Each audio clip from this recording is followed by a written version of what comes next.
My grandmother died 6 months ago.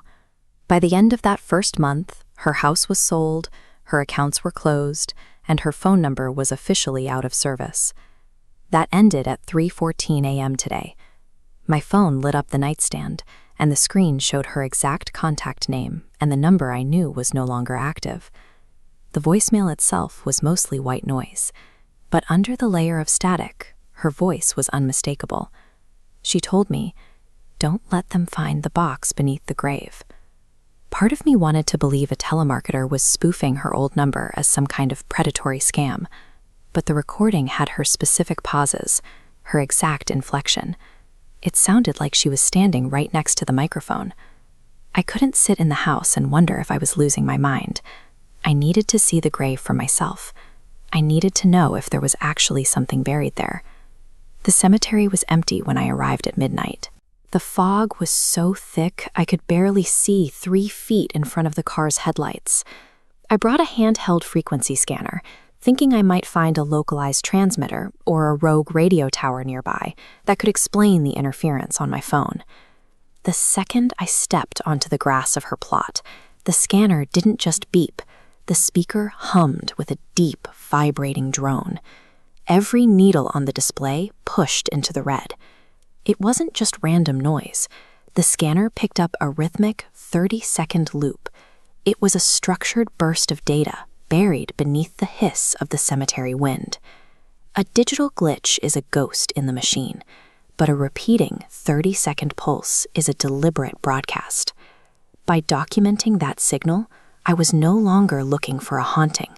I was looking for a physical device hidden in the dirt. Back in the office, I ran the recording through a spectrogram. Expanding the timeline, the static separates into distinct geometric blocks. I counted the peaks, 44, 18, 73. These pairs mapped out a precise set of decimal degrees. Those coordinates led to a dense, unlit section of woods. It was deep forest, situated right behind the back fence of the cemetery property. I followed the GPS signal through the brush until the tracker hit 0. I started digging at the base of a dead oak tree, clearing away layers of web leaves and frozen soil. My shovel hit something that sounded like hollow metal. I reached into the hole and pulled out a rusted lockbox, sealed tight with heavy industrial plastic. I pried it open. Inside was a small, custom-built radio transmitter. A tiny red LED was still blinking, powered by a battery pack that looked like it had been designed to last for years. This wasn't a message from the afterlife. It was a breadcrumb trail. Someone had spent time building, burying, and maintaining a broadcast station specifically so I would find it. Taped to the bottom of the transmitter was a single piece of paper. The handwriting was hers. It said, "If you are hearing this, they already know where you live." The note reframed everything. My grandmother knew I would eventually find the voicemail, and she knew that by following the signal to this specific spot in the woods, I was exposing myself to whoever was watching the transmitter. The silence of the forest changed. Every snapping branch or rustle of dead leaves felt like it was closing in on me. I was 2 miles from the nearest road, standing over an open hole in the middle of the night. That's when my phone began to vibrate in my pocket. The screen lit up the woods, showing another incoming call from her disconnected number.